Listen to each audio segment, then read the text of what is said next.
Well, we've all been there. You're arguing with someone and know that you're right, but you just can't make them see your side. Has it ever happened to you? No, Yep, no matter how much we try to reason, sometimes, just sometimes, there is no getting through. It is a problem Hollywood stars have all too often. They're the star squabbles that got everyone talking. As long as you love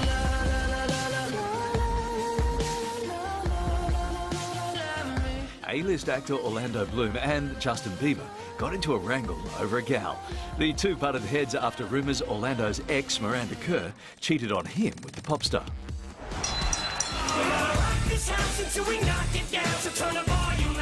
American rapper Eminem's no stranger to a spat, having a long-running feud with singing sensation Mariah Carey after she refused to admit the duo once dated.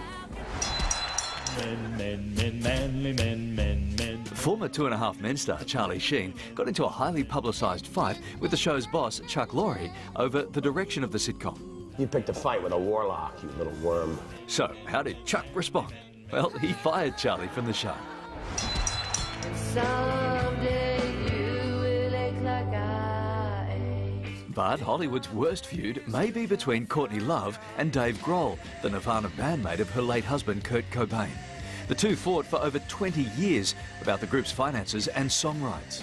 This is my family. Just this year, they buried the hatchet at Nirvana's induction into the Rock and Roll Hall of Fame, proving all can be forgiven eventually. So from all, we're joined live by the authors of Selfish, Scared and Stupid, Dan, Gregory and Kieran Flanagan. Hi, guys. Hello, guys. Also, what are the main causes of arguments? Why, Kylie? What's Larry done? Exist. Well, look, I think the main causes of arguments are failing to understand human nature. So what we forget is that humans by nature resist change.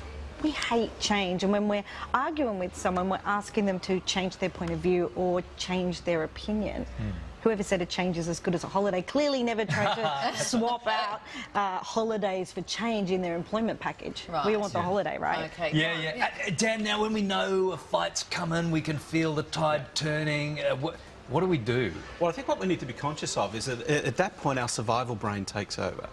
And our survival brain has a different way of evaluating situations. So what's going on is we end up locked into our point of view. And there's also, wrapped up in that is a fear of loss. And we don't see any easy way out.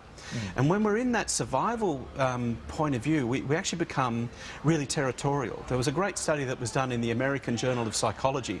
And what they found was when human beings are reversing out of a parking space, if they see another car waiting to take the space, they reverse out more slowly. And we do exactly the same when we're in an argument. It's all about not losing ground. Okay. Wow. Here's an example of a fight. This was between Ronan Keating and Danny Minogue on X Factor. We'd like you to analyse. Have a look. Can we clear the air, please? Do you have something you want to say to Danny? No, I'm not clearing the air. I'm not happy. I'm not happy with the comments. I think they're low blows and unnecessary.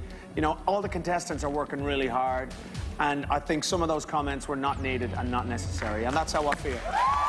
I've got to call it as it is, and I'm actually really constructive with the comments with your contestants. Oh, good. Okay, Dan, who won the fight? Well, look, I think survival brain is very much on show there, because it's both aren't giving ground, it's both, no, it's all about me being right. It's all about me owning the rightness in that argument. And I think that's what we see a lot of the time is we get so attached to our own point of view that it's really hard to imagine what's going on for the other person. Yeah. Kieran, what are the biggest mistakes we make when we're arguing? Well, there's two big mistakes we make when we're arguing. The first is we argue to win versus listening for how to win. So when we stay in the argument and we listen, people give us clues on how to persuade them. But when we disengage from the argument and worry about winning, we stop listening. Yes. And, you know, that has a really big effect on us. And the second is what we forget, that arguing can be really healthy. Arguments can be great. They can give us a new point of view, they can stop us failing before we need to, and they can access new ideas for us. Yep. Dan, some useful phrases as we wrap the segment up. Yep. Useful phrases when we are having an argument with someone. Three things I think you want to be thinking about, and it comes back to being selfish, scared and stupid. First phrase is, in your head, be thinking, you know, what's in it for them? You know, what are they going to get out of the argument? Or what are they going to get out of agreeing to your point of view? Second thing is, don't make your being right all about them being wrong. And the last thing, and perhaps the most important thing, is make sure that it's not difficult for them to agree with you, because we've all had arguments with people where we might agree with their point of view and it actually serves us to agree with them, but we just argue to the end because absolutely. it's so obnoxious. Kieran, really quickly, so Kylie and I, as an example, you don't mind me talking about our relationship clearly. So what am I? I'm passive aggressive, right? So I'm no don't need to go into I'm no all this good at now. arguing. We're out of time. See, here we go. You're not even listening to what I'm trying to achieve. No, I'm listening to the producer in my ear who's screaming at us. Thanks very much for joining me. Thank you, guys. See, she's really good at it. Thank you, guys. Good Dan to and see Kieran's book, Selfish, Scared and Stupid, is available now. And we've got your cheat sheet on winning every argument over on our Facebook page. Take a look. I love spending time.